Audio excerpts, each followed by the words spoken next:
सभी का और इस वक्त यानी कि लाइव जुड़े हैं और देख सकते हैं कि जैसा कि टाइटल में भी दिया हुआ है कि 7471 बच्चे सड़कों पर। आखिरकार सड़कों पर ये क्यों है और उसी को लेकर देख सकते हैं कि ये पंचकूला तक अब यानी कि पैदल है वो जाएंगे और कोसली से ये लोग चले हुए हैं और देखिए पैदल इन्होंने यात्रा वो शुरू कर दी है। और आइए एक बार जुड़ेंगे इनसे। भाई पैदल क्यों निकल रहे हैं, क्या कारण है, क्या कुछ कहना चाहेंगे? सर कारण ये है कि हमें टीजीटी वाले अध्यापक है तो हमारी भर्तियां पिछले 1 साल से कोर्ट में अटकी हुई हैं। सरकार उनको कोर्ट से बाहर निकालने के लिए कोई अथक प्रयास कर नहीं रही है, तो हम अपनी ओर से एक पैदल यात्रा निकाली हमने ताकि कोर्ट से सभी भर्तियां बाहर आ जाएं। तो कहाँ से चली थी जो ये यात्रा सर कोसली से चली थी। कोसली से चल के हम पहले जज्जर गए, जज्जर से कलानौर, फिर महम, फिर जींद, जींद से होते हुए अब हमारी यात्रा पानीपत जा रही है। पानीपत जा रही है। कितने दिन हो गए इसको? ये सर देख लो 17 तारीख से शुरू हुई थी। 17 से शुरू होने के बाद हम बीजेपी के हर दफ्तर में भी जा रहे हैं, वहाँ पे जाके भी अपनी मांगे रख रहे हैं, लेकिन वो कोई हमें ऐसा कोई आश्वासन ही नहीं दे रहे हैं कि हाँ भाई पूरी हो जाएगी। बस बोल देते हैं कि हाँ इलेक्शन के बाद देखेंगे।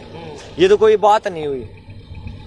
तो अब इलेक्शन भी है, यदि इलेक्शन तक आपकी मांगे ना मान जाए क्या सर हम तो क्या ही कर सकते हैं। बाकी मेरा तो पर्सनली ओपिनियन ये है कि मैं सीएम साहब से हाथ जोड़ के अपील करता हूँ कि सर देखो हम ना तो किसी को नेगेटिव कर रहे हैं, ना हम किसी को बोल रहे कि सरकार को वोट मत देना, बट अब ये देख लो कि नेगेटिव इफेक्ट तो पड़ रहा है।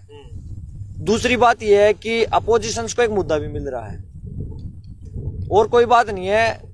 आप खुद इतने समझदार हो, हमसे ज्यादा पढ़े लिखे भी हैं, जो हमारे पूरे हरियाणा प्रदेश को चला रहे हैं, वो बंदे ऐसे तो है नहीं कि उनमें समझ ना हो। तो कितने लोग अब सड़कों पर हैं? सड़कों पर सर हर 7471 ही सड़कों पर है, ये समझ लो। हम उनके रिप्रेजेंटेटिव है ना, तो पूरा 7471 परिवार सड़कों पर है। क्या शेड्यूल आपने बनाया हुआ है? शेड्यूल तो सर यही है, हम हर डिस्ट्रिक्ट में जाते हैं, वहाँ के लोगों को बताते हैं। जो भी हमसे पूछता कि भाई लोग पूछते हैं भाई किस लिए पैदल चल रहे हो, तो उनको ये भी तो बताना जरूरी ना कि सर हम इस में है। अब जैसे कल की हमारी तारीख थी, अब तारीख का सर फैसला ये हुआ कि वो फैसला रिजर्व कर दिया। अब रिजर्व फैसले में ना देखो हमारे पास 2 ऑप्शंस होते हैं। अगर सरकार या माननीय कोर्ट फैसला 5 नंबर के पक्ष में देती है, जो कि सरकार के पक्ष में आएगा, तो फिर हम संघर्ष करेंगे हमारे केस की अर्ली हियरिंग के लिए, क्योंकि हमारी नेक्स्ट डेट 25 जुलाई के लिए हुई है और 25 जुलाई बहुत दूर है। और हमारे पास दूसरा ऑप्शन ये है कि अगर फैसला 5 नंबर के पक्ष में नहीं आता है, माननीय कोर्ट 5 नंबर को खारिज कर देती है, तो फिर हमारा संघर्ष जारी रहेगा कि हम जल्दी से जल्दी अपना रिजल्ट निकलवाएं।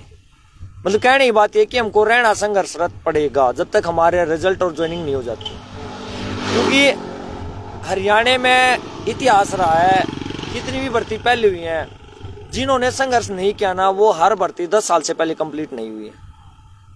तो हम अगर संघर्ष करेंगे तो क्या पता हमारी भर्ती और 1 महीने में 1.5 महीने में कंप्लीट हो जाए। आपकी भर्ती नहीं हो रही है, ऐसे में परिवार का गुजारा किस तरह से चल रहा है, क्या कुछ?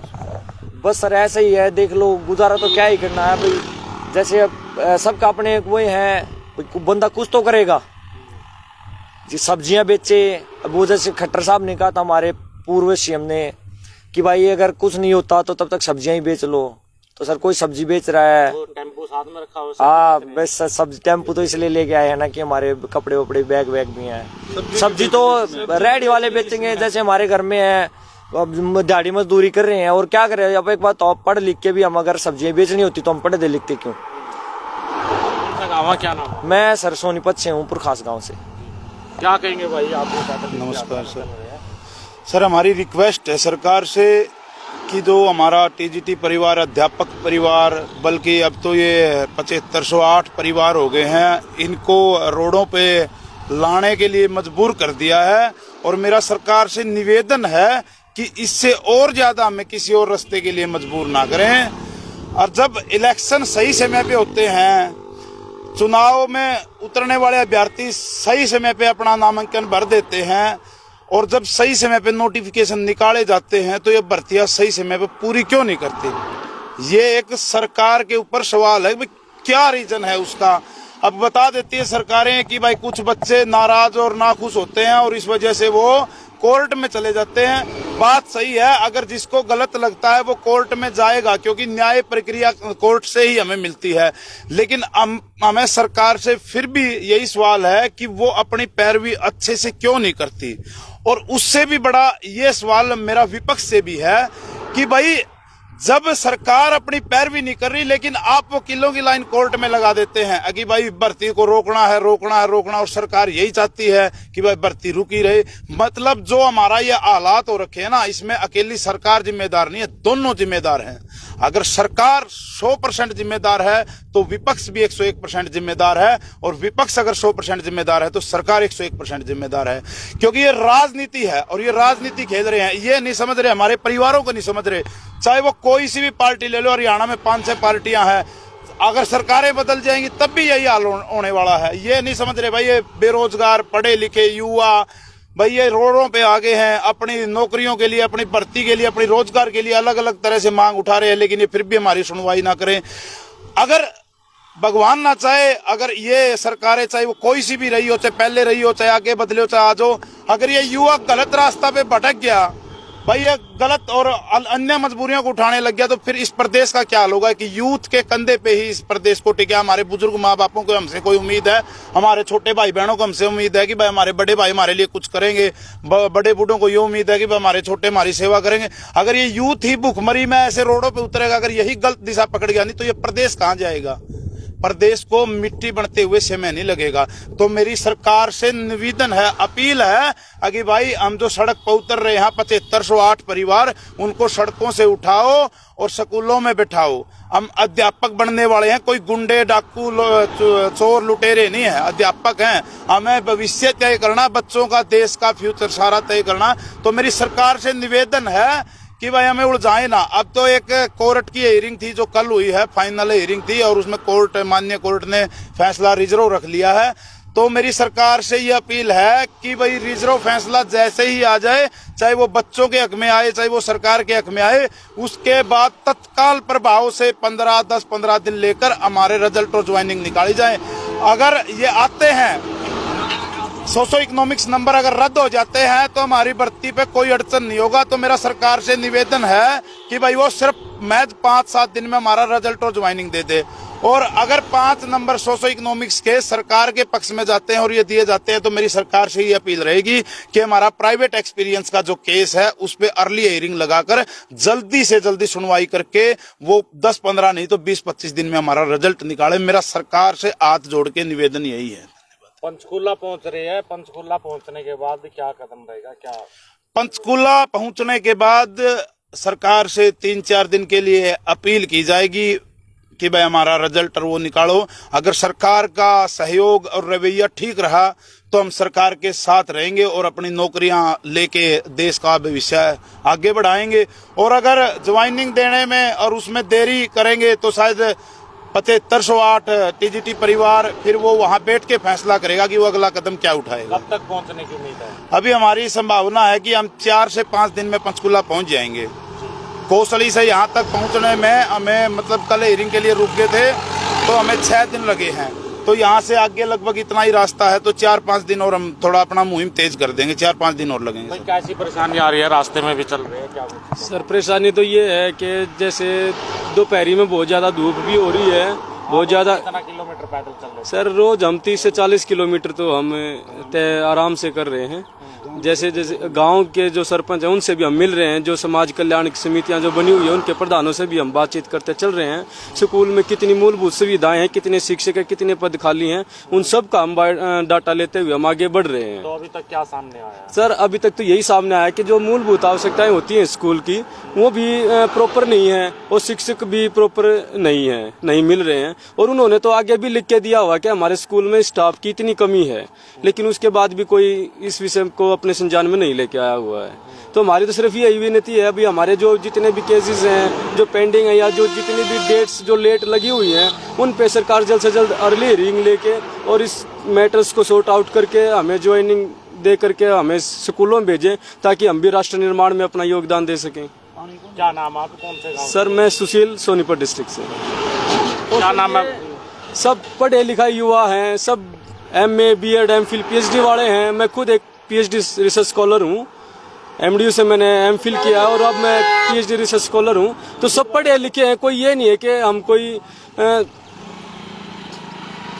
बस अब इससे आगे तो मैं क्या कहूँ, यानी कि देश का भविष्य बनाने वाले। बिल्कुल बिल्कुल।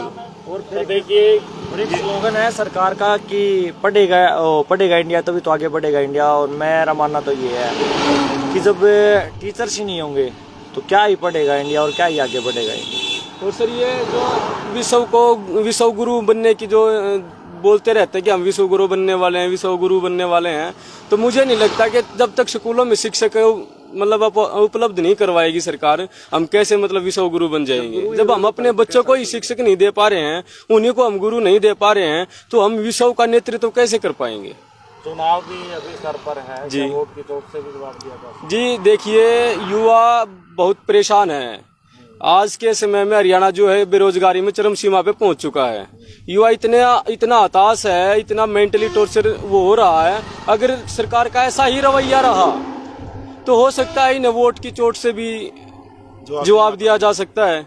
लेकिन हम किसी का विरोध भी नहीं कर रहे हैं। हम तो ये चाह रहे हैं कि सरकार हमें जल्द से जल्द हम जितने भी युवा साथी हैं, हम सिर्फ और सिर्फ TGT की ही बात नहीं कर रहे हैं। इसमें ग्रुप C है, इंक्लूडेड 57 कैटेगरीज हैं, और भी हैं जो ग्रुप D के कॉमन कैडर के जो कैंडिडेट्स इधर से उधर भटक रहे हैं। इसमें हम सबको साथ लेके चल रहे हैं। उन सबको रोजगार दिया जाए, तो जब सबको रोजगार दिया जाएगा तब ऑटोमेटिकली सारा जो अनएम्प्लॉयमेंट कैंडिडेट है वो अपने आप सरकार के साथ आएगा। क्या नाम है भाई, आप भी साथ चल रहे हो? क्या नाम तो जी हमारा है बेरोजगार।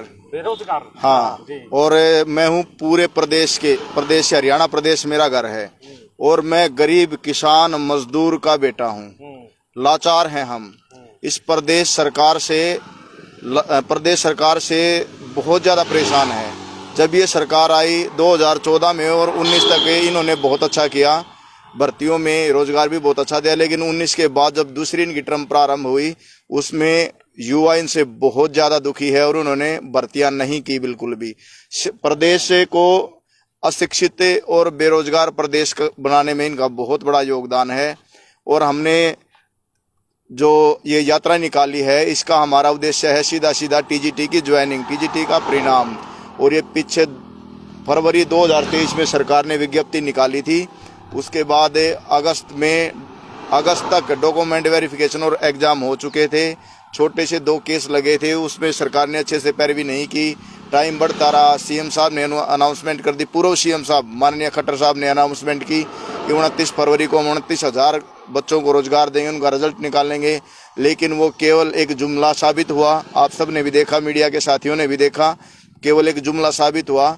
अब नेक्स्ट 29 फरवरी 28 फरवरी आगे आ जाएगी, तब तक हमें कुछ उम्मीद सरकार से है नहीं। और हम जो यात्रा लेके चल रहे हैं, 17 अप्रैल 2024 को हमने एक यात्रा निकाली थी। इसमें हमारा केवल ना तो कोई लीडर है, हम वॉलंटियर हैं सारे के सारे। साथी जुड़ते रहते हैं, साथी पैदल चलते रहते हैं। ना हम किसी की फंडिंग से काम करते, ना हम किसी की पार्टी को सपोर्ट करते और ना हमें कोई पार्टी सपोर्ट करती है। हम तो बेरोजगार हैं। पूर्व की सरकारों ने भी हमारा शोषण किया और वर्तमान सरकार से कुछ उम्मीद थी, तो वर्तमान सरकार भी हमारी इस उम्मीद पर खरा नहीं उतरी। इन्होंने भी हमारे साथ हमारा ऐसा ही शोषण किया। और जहां तक हम यात्रा में जो गांव आए हैं, उनके सरपंचों से मिले हैं, वहां की समितियों से मिले, वहां पर हमने देखा है कि शिक्षा का स्तर जो है ना प्रदेश का, वो काफी गिर चुका है।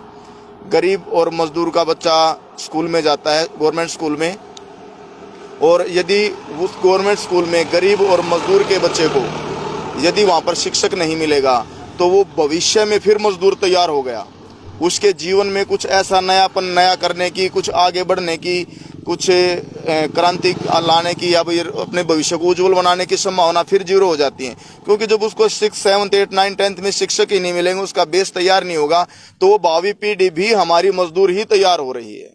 तो इसलिए सरकार से निवेदन है कि इस गरीब मजदूर के बच्चे को पुनः मजदूरी में मत धकेलो। पेरेंट्स चाहते हैं, कोई भी गरीब है, मजदूर है, उस पेरेंट्स का सपना होता है कि मेरा बेटा डॉक्टर बनेगा, इंजीनियर बनेगा, बड़ा बिजनेसमैन बनेगा, या कोई विदेश में जाके किसी अच्छी मल्टीनेशनल कंपनी में, IIT में कहीं काम करेगा।